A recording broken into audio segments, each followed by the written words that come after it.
स्वर्णोदयदीप्तिम् अखिलभुवनचैतन्यप्रसारम्। నమస్కారం, మన ధర్మం కార్యక్రమానికి స్వాగతం. ఇవాల్టి మన ధర్మం కార్యక్రమంలో మన ధర్మ సందేహాలను నివృత్తి చేసేందుకు మనతో పాటు ఉన్నారు ప్రముఖ ఆధ్యాత్మికవేత్త, ధర్మశాస్త్ర నిపుణులు, మనందరికీ సుపరిచితులైనటువంటి బ్రహ్మశ్రీ ఆచార్య కాకునూరి సూర్యనారాయణమూర్తి గారు. గురుగారు నమస్కారం. నమస్కారం అమ్మాయి. గురుగారు, ఈరోజు భాద్రపద శుద్ధ షష్ఠి, దీనిని సూర్య షష్ఠి అని కూడా అంటారు కదా, దీని యొక్క ప్రత్యేకత ఏమిటి, విశిష్టతను గురించి తెలియజేయండి. సూర్యుడు ఆరోగ్య ప్రదాత. సూర్య సంబంధంగా మనం చేసే వ్రతాలన్నీ కూడా సప్తమి తిథితో ముడిపడి ఉంటాయి. సాధారణంగా గమనిస్తే లేదా మాఘమాసంలో ఉంటాయి. మాఘ ఆదివారాలు అన్న పేరుతో కానీ, మాఘ శుద్ధ సప్తమి, రథ సప్తమి అన్న పేరుతో కానీ, ఇలా అన్ని సప్తమి ఆదివారాలతో సూర్య సంబంధమైన వ్రతాలన్నీ ఉండగా భాద్రపద మాసంలో శుక్లపక్షంలో షష్ఠి తిథికి మాత్రమే సూర్య షష్ఠి అన్న పేరిట సూర్య ఆరాధన చేయాలి అని అగ్ని పురాణం వివరిస్తుంది.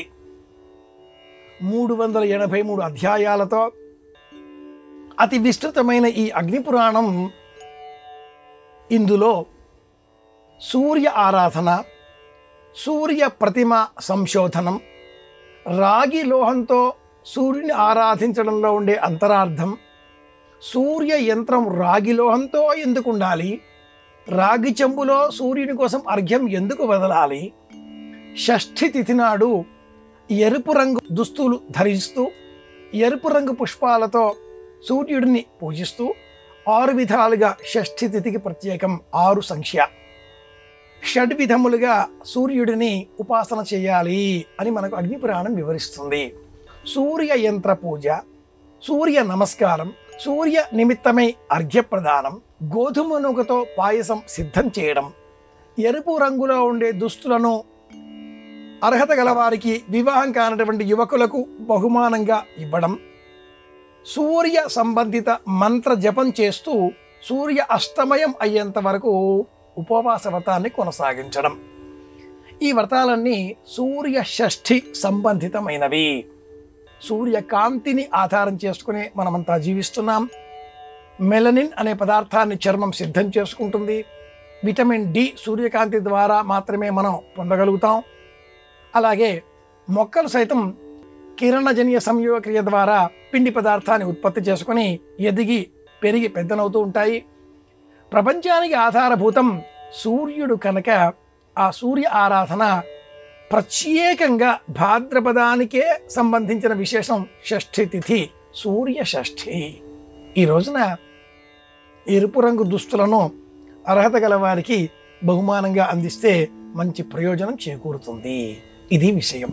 గురువుగారు, కొన్ని ముఖ్యమైన వస్తువులు, ఉదాహరణకి నూనె, ఉప్పు, పెరుగు, పాలు, మిరపకాయలు, ఇలాంటివి ఒకరి చేతి నుంచి మరొక చేతికి అందించకూడదు అని అంటారు. ఎందుకు? ఇవన్నీ శని శుక్ర సంబంధితమైనటువంటి వస్తువులు. కొన్ని చంద్ర సంబంధితమైనవి కూడా. ఉప్పు చంద్ర సంబంధితం, నూనె శని సంబంధితం, మిరపకాయలు శుక్ర సంబంధితం. గ్రహదోషాలను నివారణ చేసే నిమిత్తమై ప్రాచీనులు ఈ వస్తువులను దానం ఇవ్వాలి అన్నారు.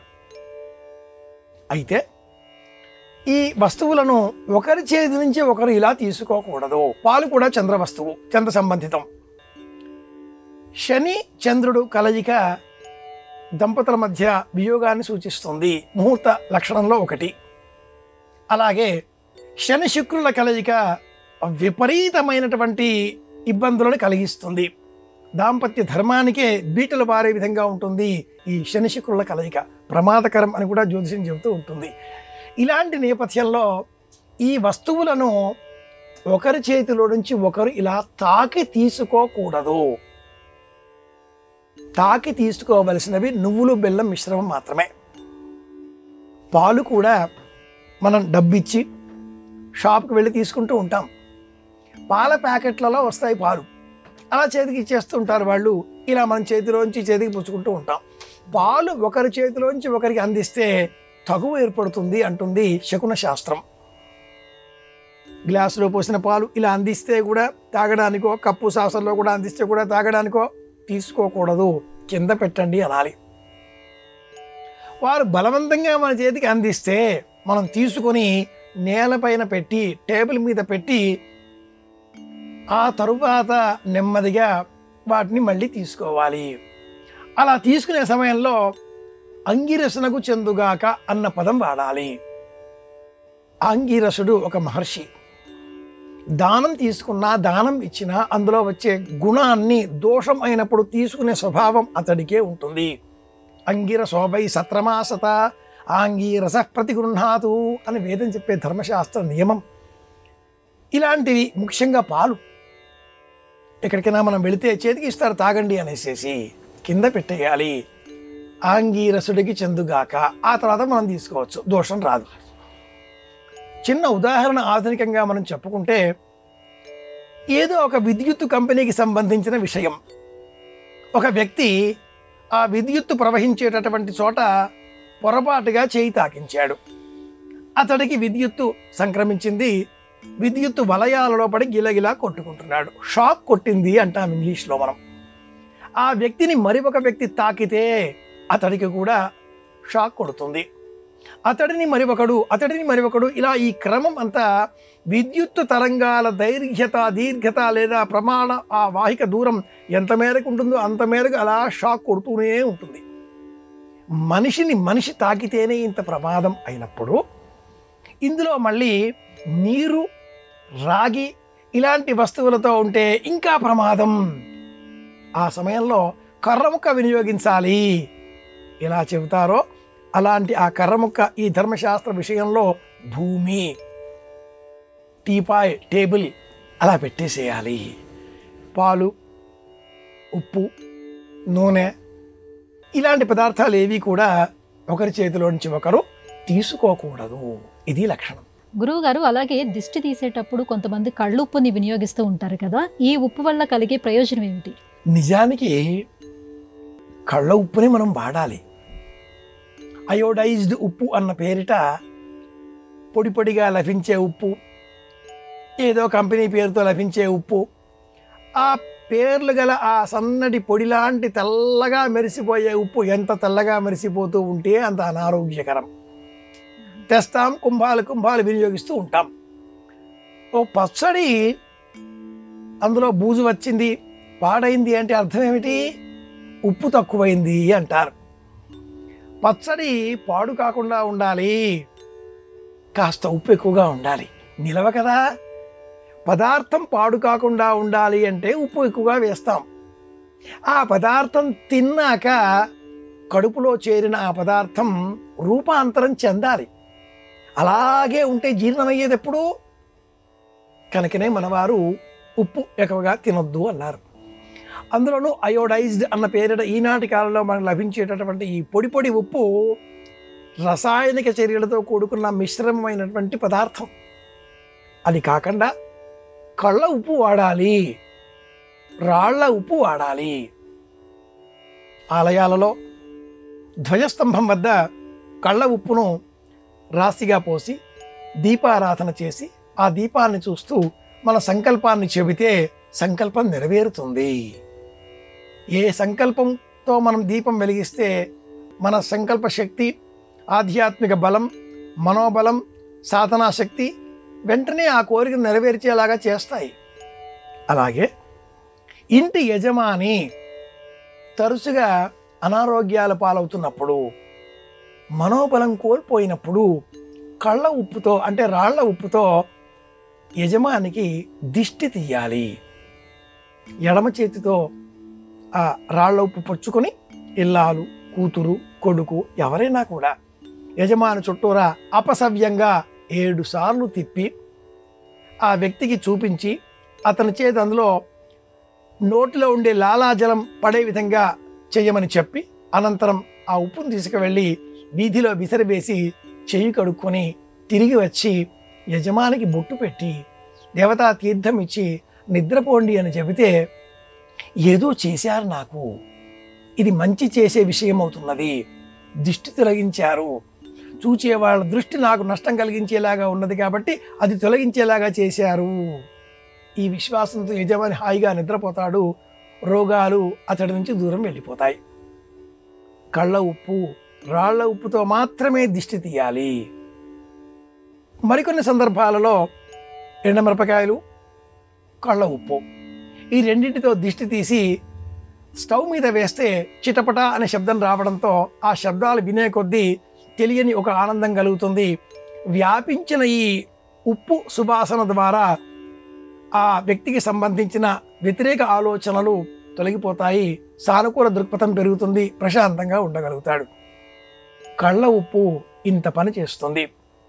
అలాగే శరీరానికి సంబంధించి వివిధ అవయవాలలో మెడ నొప్పి, మోచేతుల నొప్పులు, కాళ్ళ నొప్పులు, కీళ్ళ నొప్పులు, ముఖ్యంగా మెడ నొప్పి ఇలాంటిది వచ్చినప్పుడు కళ్ళ ఉప్పు అంటే రాళ్ల ఉప్పునే పెనం పైన వేసి బాగా వేడెక్కిన తర్వాత వస్త్రంలో ఆ కళ్ళ ఉప్పును సేకరించుకొని కాస్త నెమ్మదిగా కాపడం పెడితే ఆ నొప్పి తగ్గుతుంది. తల్లి చేసిన మేలు కళ్ళ ఉప్పు చేస్తుంది అంటుంది ఆయుర్వేద శాస్త్రం. తినకూడదు, బాహ్యంగా వినియోగించుకోవాలి. ఏదో పురుగు పుట్రా కుట్టింది, కాస్త దద్దురుగా వచ్చింది, విషతుల్యంగా ఉంది, ఎర్రగా మారిపోయింది. కళ్ళ ఉప్పుని నీళ్ళల్లో ముంచి అలా రాస్తే నొప్పి తొలగిపోతుంది. ఆ సూక్ష్మక్రిములు ఏమైనా ఉంటే తొలగిపోతాయి. శరీరం, చర్మం సాధారణ స్థితికి వచ్చేస్తుంది. ఆయుర్వేద పరంగా, ఆధ్యాత్మిక పరంగా కళ్ళ ఉప్పును ఇన్ని రకాలుగా వాడుకోవచ్చు. గురుగారు, పంచాయతన పూజా విధానంలో గణపతికి ఎందుకంత ప్రాధాన్యత ఏర్పడింది? ఏ కార్యక్రమం ప్రారంభించినా తొలి పూజ గణపతికి ఎందుకు చేయాలి? గణానాంపతి గణపతి తొలుతన విఘ్నమస్తనతో ధూర్జటి నందన నీకు మొక్కెదన్. గణపతిని పూజించాలి. కూర్చునే శక్తి అలవడుతుంది. గమ్ అనే ఆ బీజాక్షరాన్ని చూచినట్లయితే కుండలిని శక్తిని ఉత్తేజితం చేసి ఊర్ధ్వం వైపుగా ప్రయాణింపజేసేటటువంటి, యోగ మార్గం వైపుగా ప్రయాణించేసేటటువంటి శక్తి గమ్ అనే బీజాక్షరానికి ఉంది. గముల్ గత, ప్రయాణించేది అని అర్థం. చంచలమైన మన మనస్సును నియంత్రించేది గమ్ అనబడే బీజాక్షరం. మెడులా మెమ్రేస్ అని చెప్పబడేటటువంటి ఈ మెదడు వెన్నుపూస ఆ చివర పిదురుల మధ్య భాగంలో చేరి టెంటకిల్స్ రెండుగా విభజన పొందుతుంది. ఒకటిగా అంతవరకు వచ్చిన ఆ రిప్స్ మధ్యలో ఉండే టెంటకిల్స్ రెండుగా చీలడంతో గ అనే అక్షరం ఏర్పడుతుంది. తెలుపు వర్ణంలో 5 తొండములతో ఉండేటటువంటి మూలాధార చక్రాన్ని గణపతికి ప్రతీకాత్మకంగా యోగశాస్త్రం సూచిస్తుంది. ఈ కుండలిని శక్తిని ఉద్దీపనం చేసే విధంగా, మనలో జ్ఞానాన్ని పెంపొందింపజేసే విధంగా ఈ గమ్ అనబడే బీజాక్షరం వినియోగింపబడుతున్నది కనుక ఈ రూపం గణపతి రూపం. కూర్చుంటేనే సంకల్ప సిద్ధి కలుగుతుంది. ఆ కూర్చునేటటువంటి శక్తిని మనం గణపతిని పూజించడం ద్వారా మాత్రమే పొందగలుగుతాం. గకార పూర్వ రూపం, అకారో మధ్యమ రూపం, అనుస్వరస్య ఆంత్య రూపం, బిందురుత్తర రూపం. ఇది గమ్ అనబడే బీజాక్షరానికి వ్యాఖ్యానం అని మనకు గణపతి అథర్వశీర్ష ఉపనిషత్తు వివరిస్తుంది. అలాంటి గణపతిని ఏ దేవతారాధన చేసినా కూడా ముందు మనం పూజిస్తాం. కావ్యావతారికలో కూడా కావ్యాన్ని ప్రారంభం చేసే సమయంలో దేవతాస్తుతి, గణపతిని పూజించాలి, స్మరించాలి. ఎందుకు ఇలా చేయమన్నారు? నిలుచుంటే తర్కశక్తి పెరుగుతుంది, మనస్సు పనిచేస్తుంది, ఉద్విగ్నతాభావానికి లోనవుతుంది. లేచి నిలబడి వాదించడం మొదలు పెడతారు, కోపాన్ని వెలిబుచ్చుతారు. కోపం వచ్చిన వ్యక్తులు కూర్చొని కోపాన్ని ప్రకటించరు, లేచి లేచి మాట్లాడుతూ ఉంటారు. లేస్తే మనిషిని గాను అంటూ ఉంటారు. ఇప్పుడు మాత్రం ఇల్లాలంటే గొడవ పెరిగిపోతూ ఉంటుంది. నేను లేస్తే మనిషిని గాను ఇప్పుడు మాత్రం అనొచ్చు ఇల్లాలు. నేను పిచ్చివాడితో మాట్లాడను అన్నాడు అతడు, నేను మాట్లాడతాను అంది ఇల్లాలు. ఇలాంటి మాట పెరిగే సమయంలో చర్చలకు కూర్చుంటే అధికారులు, ఉద్యోగుల మధ్యన చర్చలు సానుకూలం అవుతాయి. కూర్చుంటే ఆ కూర్చునబెట్టేటటువంటి శక్తి గణపతికి మాత్రమే ఉంది. ఏ దేవతారాధన చేసినా కూడా ఆ ఆరాధన నిర్విఘ్నంగా కొనసాగాలి. విఘ్నాధిపతిని పూజించి స్మరించాలి. అనంతరం వెంటనే గచ్చ సురశ్రేష్ఠ అని తొలగించాలి. తొలగించినందువలన ఆ పూజ చేసినందువల్ల కలిగే ప్రయోజనం స్థిరమై పూజ పూర్తిగా చేసేంత వరకు వేరే ఏ ఆలోచనలు మనకు రావు. కనుకనే ప్రాచీనులు ఏ దేవతారాధన చేసినా కూడా ముందు గణపతి పూజ చెయ్యాలి అన్నారు. ఇది విషయం. గురుగారు, చేతిలో డబ్బు నిలవాలి అని అంటే పాటించవలసినటువంటి ప్రత్యేక నియమాలు ఏమైనా ఉన్నాయా? సంధ్యా సమయంలో అరటి చెట్టు మొదల్లో దీపం వెలిగించినట్లయితే ఆ ఇంట లక్ష్మీదేవి ఉంటుంది అని అంటారు. ఇది ఎంతవరకు వాస్తవం? అనేకులు ఈ మధ్య కాలంలో ఇలాంటివి చెబుతూ ఉన్నారు. ఇది వాస్తవమే. ఎందుకని అంటే అరటి చెట్టు క్రింద అమ్మవారు పరమేశ్వర దర్శనం కోరి తపస్సు చేసింది. రంభ ద్వితీయ అన్న పేరిట ఈ వ్రతాన్ని కూడా మన వాళ్ళు పాటిస్తూ ఉంటారు. సతీదేవిగా జీవితాన్ని సాలించి పార్వతిగా జన్మించి అపర్ణగా అరటి చెట్టు కింద తపస్సు చేసింది పార్వతీదేవి. పరమేశ్వరుడినే భర్తగా పొందగలిగింది. సంకల్ప సిద్ధి. పార్వతీదేవి అంటేనే ఐశ్వర్యం, పరమేశ్వరుడు అంటేనే ఐశ్వర్యదాత. శివుడు ఐశ్వర్యాన్ని ప్రసాదించేటటువంటి పరమదైవం. అటువంటి ఆ దంపతుల అనుగ్రహం పొందగోరి అరటి చెట్టు కింద దీపారాధన చేస్తే తప్పక ఐశ్వర్య సిద్ధి. ఈ సంప్రదాయాన్నే కొనసాగిస్తూ ఏ మాసంలో అయినా సూర్యోదయానికంటే పూర్వం నదులలో సరస్సులలో స్నానం చేసే అవకాశం లభించినప్పుడు గృహిణులు లేదా మహిళలు అరటి దొన్నెలో నూనె నెయ్యి వేసి దీపారాధన చేస్తూ ఆ దీపాన్ని నీటిలో విడిచిపెడుతూ ఉంటారు. అది అరటి దొన్నె. అరటి చెట్టు కింద దీపారాధన ఐశ్వర్యాన్ని అనుగ్రహిస్తుంది. అలాగే మరో చెట్టు కూడా ఉంది, దానిమ్మ చెట్టు. ఆ రెండవది. దానిమ్మ పండులో వందలాది విత్తనములు బీజములు ఉంటాయి. దానిమ్మ పండును దానం ఇస్తే అంత సంతానం ఇంటిలో కలుగుతుంది. పండు తాంబూలంలో మటుకు దానిమ్మ పండు ఇవ్వకూడదు, అరటి పండు ఇవ్వాలి.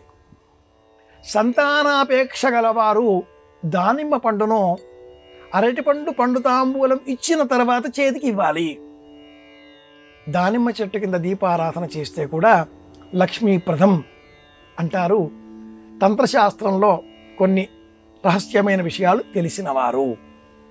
ఎలా చేసినా ఎలా చూసినా దీపారాధన అంటేనే లక్ష్మీప్రదం. తులసి చెట్టు వద్ద తులసి కోట వద్ద దీపారాధన చేయండి, లక్ష్మీప్రదం. ఉదయము సాయంత్రము దేవతారాధన చేసేటటువంటి చోట దీపాన్ని వెలిగించండి, లక్ష్మీప్రదం. ప్రధాన ద్వారానికి ఇరువైపులా పూర్వం దీపం గూడు అని ఉండేవి. గోడలోనే త్రిభుజాకారంలో ఒక కన్నం వలె అందులో దీపం ప్రమిద దీపం వెలిగించడం. సంధ్యాదీపం నమోస్తుతే అనేటటువంటి వారు. కనుక సంపద కావాలి, దీపాన్ని వెలిగించాలి. ఇది విషయం. గురుగారు, పిల్లలు పెద్దవారు అవుతున్న కొద్దీ పెద్దవాళ్లలో లోపాలు అలాగే ఇతరుల్లో లోపాలు వాళ్ళకి కనిపిస్తూ ఉంటాయి. ఇలా పిల్లలు పెద్దవాళ్ళలో లోపాలను ఎత్తి చూపించడం ఎంతవరకు సబబు? నేరం, ఘోరం, పాపం, ఈ మూడు పదాలు ఒకే భావాన్ని ఇస్తాయి, కానీ అర్థాలు వేరు. తప్పు, నేరం, పాపం ఈ మూడు కూడా ఒకే అర్థాన్ని ఇస్తాయి, కానీ భావాలు వేరు, నిజమైన అర్థాలు వేరు. పిల్ల వచ్చి గుడ్డు నెక్కిరిచ్చిందట అనో మాట. దీనికి వ్యతిరేకంగా గుడ్డు వచ్చి పిల్లను ఎక్కిరిచ్చినట్టు అని కూడా అంటూ ఉంటారు. గుడ్డు ముందా పిల్ల ముందా అనే వాదన వేస్తూ తల్లి తండ్రిని లేదా తనకంటే వయసులో పెద్దవారిని వారి దోషం నిరూపించేటటువంటి అధికారం పిల్లలకు లేదు. అది మహాపాపాన్ని సంక్రమింపజేస్తుంది. పిల్లలు ఏనాడు కూడా తల్లి తండ్రిని నేరారోపణ చేసే విధంగా ఎంచకూడదు. ఎందుకని? పురాణాల్లో ఎక్కడైనా కథలున్నాయా? శ్రీరామచంద్రమూర్తి ప్రత్యక్ష ఉదాహరణ. పుంసామోహన రూపుడైన ఆ రామచంద్రమూర్తి ఏకపత్ని వ్రతాన్ని అనుసరించాడు. ధర్మపత్ని ఇల్లాలు సీతాదేవి. అనివార్య కారణాల చేత సీతాదేవిని ఆమె కోరికను అనుసరించి గర్భవతిగా ఉన్న సీతాదేవిని వాల్మీకి ఆశ్రమంలో ఉంచి రమ్మని లక్ష్మణుడిని పంపించాడు. సీతాదేవి అడిగిన పిదప కానీ రాజరిక రాజ్య ధర్మాన్ని అనుసరించి యజ్ఞం చెయ్యాలి. యజ్ఞం చెయ్యాలి అంటే సంకల్పం, పుణ్య అహవాచనలు, ఇల్లాలు పక్కన లేనప్పుడు మరొక ఇల్లాలు అటువంటి అవకాశమే లేదు. స్వర్ణసీత అన్న సంకల్పాన్ని ఉత్తరరామచరిత్రంలో భౌభూతి మహాపండితుడు కానీ లేదా తెన్నేటి హేమలత లత అన్న పేరిట ప్రసిద్ధి చెందినటువంటి నవలా రచయిత్రి స్వర్ణసీత అన్న పేరిట గ్రంథాన్ని కూడా మనకు అందించి ఉన్నారు. కనుక తల్లిని తండ్రిని ఏ నిమిషంలో కూడా పిల్లలు తప్పులు లెక్కించరాదు. పిల్లలు తల్లి తండ్రి తర్వాత జన్మించిన వారు. వారి సందర్భాలేమిటి, వారి కాలాలేమిటి, వారి జీవన విధానం ఏమిటి, మీ కాలం ఏమిటి, మీ సమస్యలేమిటి, మీ జీవన విధానం ఏమిటి, మీ యుగ ధర్మం ఏమిటి? ధర్మం మారిపోతున్నది. కనుక రాముడు దశరథునకు 3 భార్యలు అన్న దోషాన్ని నిరూపణ చేసి కానీ, పద్మపురాణాన్ని అనుసరించి 4 భార్యలు ఆ దోషాన్ని నిరూపించి కానీ ఏనాడు ఒక మాట అన్నవాడు కాదు. పైగా దాశరథి అన్న పేరిట తనను పిలిస్తే ఆనందించినవాడు ఆ రాఘవుడు రామచంద్రమూర్తి. కనుక ఎటువంటి సమస్యలు ఉన్నా, ఎటువంటి పరిస్థితులలోనైనా పిల్లలు తల్లి తండ్రులను వారి దోషాలను లెక్కించరాదు. అది మహాపాపం అని మనకు పురాణ గ్రంథాలు తెలియజేస్తాయి. గురుగారు, గణపతి అధర్వణ శీర్షం లేదా గణపతి ఉపనిషత్తు ఇవి ఏ సమయంలో వినాలి? వింటే కలిగే ప్రయోజనం ఏమిటి? అలాగే ఇంట్లో గణపతి ప్రతిమలు ఎన్ని ఉండొచ్చు? లం నమస్తే గణపతయే త్వమేవ ప్రత్యక్షం తత్వమసి త్వమేవ కేవలం కర్తాసి. అథర్వ శీర్షం ఇలా రుక్కుతో ఆరంభం అవుతుంది. ఈ అథర్వ శీర్షంలో 10 రుక్కులు ఉన్నాయి. 10 మంత్రాలు అనుకుందాం.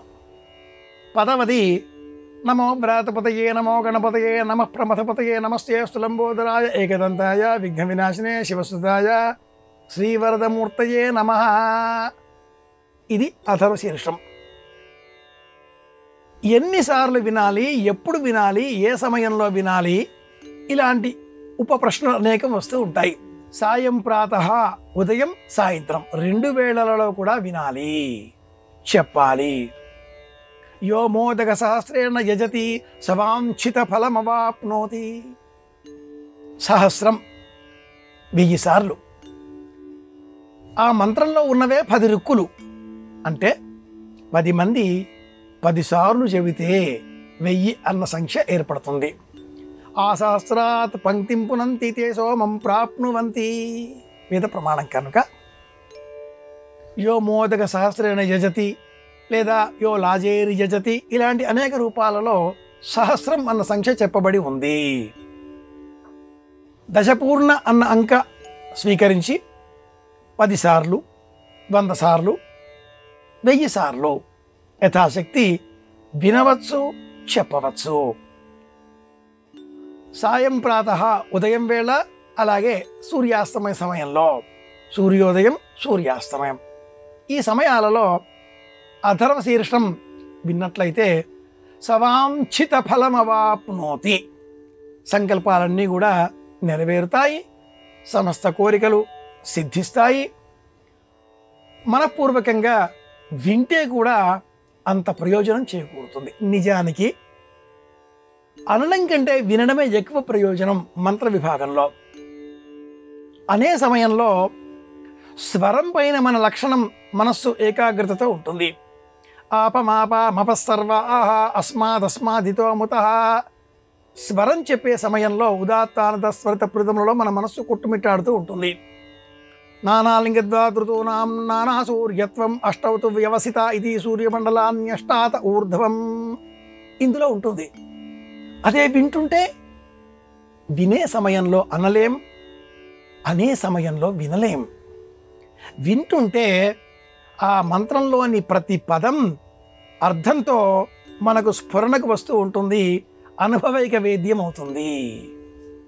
గణపతి అథర్వ శీర్షాన్ని ఉదయం సాయంత్రం 2 వేళలలో నవరాత్రులలోనైనా ఉదయం ఒకసారి సాయంత్రం ఒకసారి అయినా వినే ప్రయత్నం చేస్తే మనస్సుకు ప్రశాంతత చేకూరుతుంది, మనకు సంకల్ప సిద్ధి లభిస్తుంది. గురువుగారు, ఇవాళ మన ధర్మం కార్యక్రమంలో మాకు వచ్చినటువంటి ధర్మ సందేహాలన్నీ కూడా నివృత్తి చేసినందుకు ధన్యవాదాలండి. కృష్ణార్పణం. ఇది ఇవాల్టి మన ధర్మం కార్యక్రమం. రేపటి మన ధర్మం కార్యక్రమంలో మళ్ళీ కలుసుకుందాం. నమస్కారం. ఈ కార్యక్రమాన్ని తిరిగి చూడాలనుకుంటే www.youtube.com/ETV Life Spiritual లో చూడవచ్చు.